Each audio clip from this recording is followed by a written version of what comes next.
अस्सलामुअलैकुम। नेबोश IGC course में खुश आमदीद। आज हम वीडियो 4.3 देख रहे हैं जिसका उन्वान है रिकॉर्डिंग एंड रिपोर्टिंग इंसिडेंट्स। पिछली वीडियो में हमने इंसिडेंट इन्वेस्टिगेशन सीखी। आज हम समझेंगे कि इंसिडेंट्स को सही तरीके से रिकॉर्ड और रिपोर्ट कैसे किया जाए। ये दो अलग अलग चीजें हैं। इंटरनल रिपोर्टिंग और एक्सटर्नल रिपोर्टिंग दोनों के अपने प्रिंसिपल्स और रिक्वायरमेंट्स हैं। आइए शुरू करते हैं। इस वीडियो के इख्तिताम पर आप 5 अहम चीजें समझ जाएंगे। पहली चीज, आप इंटरनल रिपोर्टिंग की इम्पोर्टेंस समझेंगे। दूसरी चीज, आप जानेंगे कि वर्कर्स रिपोर्ट क्यों नहीं करते और उन बैरियर्स को कैसे दूर किया जाए।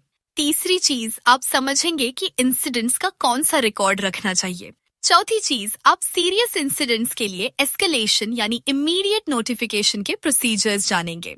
और पांचवें चीज, आप अथॉरिटीज को एक्सटर्नल रिपोर्टिंग के रिक्वायरमेंट समझेंगे। सबसे पहले इंटरनल रिपोर्टिंग समझते हैं। प्रिंसिपल ये है कि वर्क रिलेटेड इंसिडेंट्स की रिपोर्ट वर्कर्स को मैनेजमेंट को देनी चाहिए। बेसिक प्रोसीजर क्या है? पहले वर्कर अपने इमीडिएट सुपरवाइजर को वर्बली बताए, फिर इंटरनल इंसिडेंट फॉर्म कंप्लीट करे। ये प्रोसीजर कहाँ डॉक्यूमेंटेड होना चाहिए? ऑर्गेनाइजेशन की सेफ्टी पॉलिसी के अरेंजमेंट सेक्शन में, ताकि सबको पता हो क्या करना है। कभी कभी सिंपल रिपोर्टिंग काफी नहीं होती। सर्टेन सिचुएशंस में ज्यादा कॉम्प्लेक्स प्रोसीजर्स चाहिए। मसलन लोन वर्कर जो किसी क्लाइंट के प्रेमिसेस में गया हो, उसे शायद क्लाइंट को भी बताना पड़े और अपने सुपरवाइजर को भी। कोई कॉन्ट्रैक्टर जो दूसरी साइट पर काम कर रहा हो, शायद मल्टीपल लोकेशंस पर रिपोर्ट देनी पड़े। रिमोट वर्कर्स के लिए स्पेशल कम्युनिकेशन अरेंजमेंट्स चाहिए। अहम बात, जितने कॉम्प्लेक्स सिचुएशंस इतने complex reporting procedures. Reporting policy में क्या होना चाहिए? विच इंसिडेंट्स को रिपोर्ट करना है ये क्लियर हो, ताकि वर्कर जानता हो उसे क्या बताना है। डेफिनेशंस क्लियर हो, मसलन नियर मिस का मतलब क्या है, ये डॉक्यूमेंटेड हो, ताकि वर्कर समझे कि ये टर्म क्या है। किसको रिपोर्ट करनी है ये क्लियर हो, ताकि वर्कर जाने कि किससे बात करनी है। हाउ रिपोर्ट करनी है ये क्लियर हो। फॉर्म कंप्लीट करना है, वर्बली बताना है, इलेक्ट्रॉनिक मेथड से। व्हेन तक रिपोर्ट करनी है ये क्लियर हो। इमीडिएटली, सेम डे, एक वीक में। अहम बात, अगर ऑर्गेनाइजेशन चाहती है कि नियर मिस की रिपोर्ट हो, तो पॉलिसी में डॉक्यूमेंटेड होना होगा और नियर मिस की डेफिनेशन भी देनी होगी। अब एक अहम सवाल, वर्कर्स इंसिडेंट्स की रिपोर्ट क्यों नहीं करते? कई रीजंस हैं। फियर ऑफ ब्लेम, सोचते हैं कि पनिशमेंट मिलेगी। पीयर प्रेशर, दूसरे वर्कर्स कहते हैं कि रिपोर्ट मत करो। लैक ऑफ परसीव्ड बेनिफिट, सोचते हैं कुछ होगा ही नहीं। टू कॉम्प्लेक्स, फॉर्म डिफिकल्ट है या टाइम लगता है। डोंट नो प्रोसीजर, ट्रेनिंग नहीं मिली। लैंग्वेज बैरियर, फॉर्म या प्रोसीजर समझ नहीं आता। डोंट कंसिडर सीरियस, सोचते हैं छोटी बात है। टू बिजी, वर्क प्रेशर है। ये सब बैरियर्स हैं जो रिपोर्टिंग रोकती हैं। इन बैरियर्स को कैसे दूर करें? वेल प्रिपेयर्ड क्लियर पॉलिसी बनाएं। इससे कंफ्यूजन दूर होगी कि क्या और कैसे रिपोर्ट करना है। इजी प्रोसीजर्स बनाएं। कॉम्प्लेक्स फॉर्म्स सिंपल करें। पेपर वर्क सिंपल रखें। टाइम कंज्यूमिंग प्रोसेस कम करें। वर्कर्स को ट्रेनिंग दें ताकि प्रोसीजर पता हो। नो ब्लेम कल्चर बनाएं ताकि फियर न रहे। रिपोर्ट्स पर एक्शन करें ताकि वर्कर देखे कि बेनिफिट होता है। रिपोर्टर्स को फीडबैक दें ताकि पता चले कि रिपोर्ट की वैल्यू है। डिसिप्लिनरी एक्शन के बारे में समझें। ऑर्गेनाइजेशन उन वर्कर्स के खिलाफ एक्शन ले सकती है जो रिपोर्ट नहीं करते, लेकिन सिर्फ इस सूरत में जब उन्हें ट्रेनिंग और रिसोर्सेज दिए गए हों। बाद इंसिडेंट्स में इमीडिएट नोटिफिकेशन जरूरी है, उसे एस्केलेशन कहते हैं। कौन से इंसिडेंट्स और किसको नोटिफाई करना है? फेटल इंजरी हो तो senior management, HR, safety management और वर्कर रिप्रेजेंटेटिव्स को फौरन बताएं। मेजर इंजरी हो तो senior management, HR, safety management को बताएं। हाई कॉस्ट इंसिडेंट हो तो सीनियर मैनेजमेंट, फाइनेंस मैनेजमेंट को बताएं। हाई प्रोफाइल इंसिडेंट हो तो सीनियर मैनेजमेंट, पब्लिक रिलेशंस को बताएं। एनवायरमेंटल इंसिडेंट हो तो एनवायरमेंटल मैनेजमेंट को बताएं। एक्सटर्नल पार्टीज को भी बताना पड़ सकता है। डिसीज्ड या सीरियसली इंजर्ड के फैमिली को, अथॉरिटीज को, इंश्योरेंस कंपनीज को, पब्लिक रिलेशंस कंसल्टेंट्स को। अहम बात, इंटरनल और external communication procedures safety policy के इंसिडेंट रिपोर्टिंग सेक्शन में डॉक्यूमेंटेड होने चाहिए। अब रिकॉर्ड कीपिंग के बारे में समझते हैं। जब इंसिडेंट की रिपोर्ट होती है तो उमूमन रिकॉर्ड बनाया जाता है। मिनिमम रिक्वायरमेंट क्या है? ऑर्गेनाइजेशंस को तमाम वर्क रिलेटेड एक्सीडेंट्स का रिकॉर्ड रखना चाहिए जिनसे किसी को इंजरी लगी हो।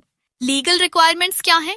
उमूमन लोकल लेजिस्लेशन बताता है कि कौन सा स्टैंडर्ड फॉर्म या बुक इस्तेमाल करनी है, रिकॉर्ड्स कितनी देर रिटेन करने हैं, क्या इंफॉर्मेशन रिकॉर्ड करनी है। रिकॉर्ड्स की 2 टाइप्स हैं, ये सेपरेट हैं। पहली टाइप एक्सीडेंट रिकॉर्ड, ये बेसिक फैक्ट्स का इनिशियल रिकॉर्ड है। इसमें द हु इंजर्ड हुआ, व्हाट हुआ, व्हेन हुआ, वेयर हुआ, इंजरी डिटेल्स, ये सब रिकॉर्डेड होता है। दूसरी टाइप एक्सीडेंट इन्वेस्टिगेशन रिपोर्ट, ये डिटेल्ड एग्जामिनेशन है। इसमें कॉजेज यानी इमीडिएट और रूट कॉजेज और करेक्टिव एक्शंस रिकॉर्डेड होते हैं। एडिशनल फॉर्म्स भी हो सकते हैं। नियर मिस के लिए सेपरेट फॉर्म हो सकता है, इल हेल्थ के लिए सेपरेट फॉर्म हो सकता है। अहम बात, नियर मिस फॉर्म्स में एक्सीडेंट बुक वाली इंफॉर्मेशन नेसेसरी नहीं।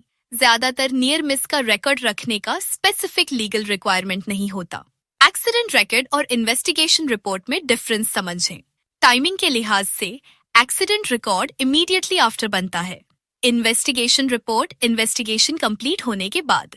कंटेंट के लिहाज से एक्सीडेंट रिकॉर्ड में बेसिक फैक्ट्स होते हैं, इन्वेस्टिगेशन रिपोर्ट में डिटेल्ड कॉजेज और एक्शंस। पर्पस के लिहाज से एक्सीडेंट रिकॉर्ड लीगल रिक्वायरमेंट पूरा करने और इनिशियल रिकॉर्ड के लिए, इन्वेस्टिगेशन रिपोर्ट रिकरेंस प्रिवेंशन के लिए। Who completes accident record injured person, witness या सुपरवाइजर, इन्वेस्टिगेशन रिपोर्ट इन्वेस्टिगेटर। अहम बात, ये एक ही डॉक्यूमेंट में होना नेसेसरी नहीं, अक्सर सेपरेट फॉर्म्स इस्तेमाल होते हैं। अब एक्सटर्नल रिपोर्टिंग के बारे में समझते हैं। लीगल रिक्वायरमेंट ये है कि ज्यादातर कंट्रीज में लेजिस्लेशन है कि सर्टेन इंसिडेंट्स गवर्नमेंट अथॉरिटीज को रिपोर्ट करने होंगे।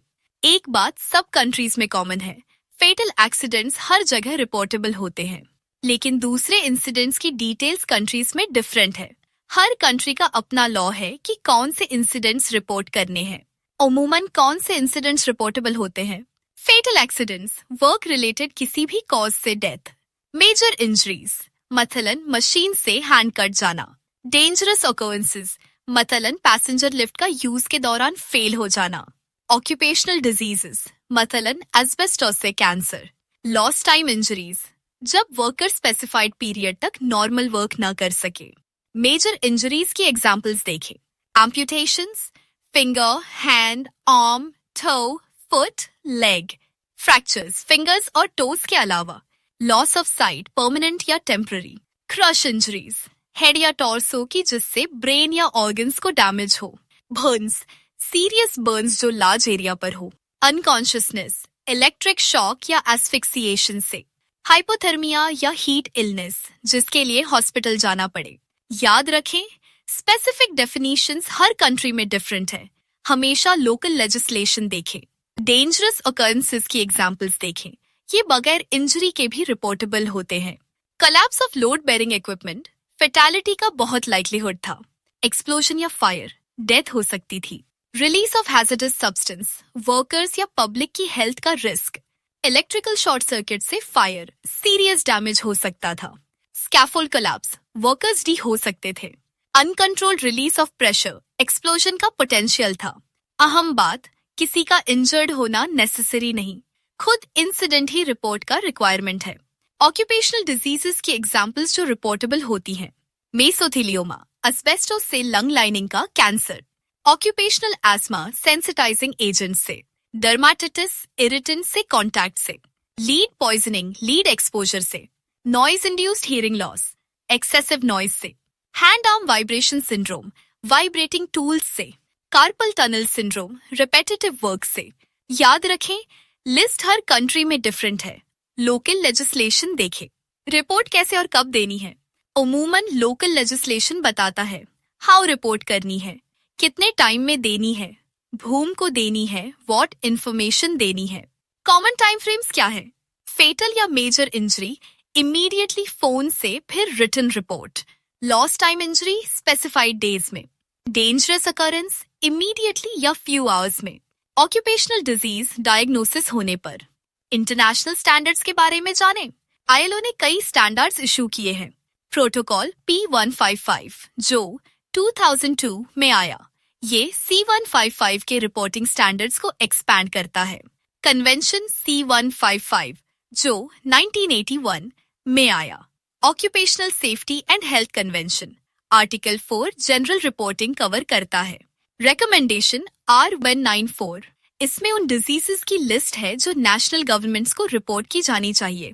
पर्पस ILO रिपोर्टिंग के रिकमेंडेड अप्रोचेस पर इंटरनेशनल गाइडेंस प्रोवाइड करता है। आइए रिकॉर्डिंग और रिपोर्टिंग की कंप्लीट पिक्चर देखते हैं। इंटरनल रिपोर्टिंग वर्कर्स मैनेजमेंट को रिपोर्ट करें। प्रोसीजर्स सेफ्टी पॉलिसी में हूँ। इंटरनल रिकॉर्डिंग एक्सीडेंट बुक या forms, investigation reports. Internal escalation serious incidents की इमीडिएट नोटिफिकेशन सीनियर मैनेजमेंट और अदर्स को। External reporting fatalities, major injuries, dangerous occurrences, diseases authorities को report की जाएं। आइए इस वीडियो का समरी करते हैं। इंटरनल रिपोर्टिंग में वर्कर्स सुपरवाइजर को बताएं और फॉर्म कंप्लीट करें। पॉलिसी में incident definitions, reporting procedure, home को रिपोर्ट करनी है, ये सब होना चाहिए। बैरियर्स हैं fear, complexity, lack of perceived benefit, business. Barriers दूर करने के लिए clear policy, training, simple forms, action on reports. Escalation में सीरियस इंसिडेंट्स की इमीडिएट नोटिफिकेशन सीनियर मैनेजमेंट को। रिकॉर्डिंग में एक्सीडेंट रिकॉर्ड बेसिक फैक्ट्स के लिए, इन्वेस्टिगेशन रिपोर्ट डिटेल्ड कॉजेज के लिए। एक्सटर्नल रिपोर्टिंग में लॉ रिक्वायर्स कि fatalities, major injuries, dangerous occurrences, diseases report करें। टाइम फ्रेम्स अमूमन लोकल लेजिस्लेशन में स्पेसिफाइड होते हैं। ILO स्टैंडर्ड्स रिपोर्टिंग अप्रोचेस का इंटरनेशनल फ्रेमवर्क प्रोवाइड करते हैं। आखिर में 7 अहम पॉइंट्स याद रखें। पहला, internal reporting procedure safety policy में होने चाहिए। दूसरा, वर्कर्स को पता होना चाहिए कि व्हाट रिपोर्ट करना है और हाउ करना है। तीसरा, बैरियर्स दूर करें, simple forms, training, no blame culture. चौथा, सीरियस इंसिडेंट्स की इमीडिएट एस्केलेशन सीनियर मैनेजमेंट को नेसेसरी है। पांचवा, एक्सीडेंट रिकॉर्ड इन्वेस्टिगेशन रिपोर्ट से सेपरेट थिंग है। छठा, fatalities, major injuries, dangerous occurrences, diseases की एक्सटर्नल रिपोर्टिंग लीगल रिक्वायरमेंट है। सातवां, स्पेसिफिक रिक्वायरमेंट्स के लिए हमेशा लोकल लेजिस्लेशन देखें। अगली वीडियो में हम हेल्थ एंड सेफ्टी ऑडिटिंग के बारे में सीखेंगे। अल्लाह हाफिज।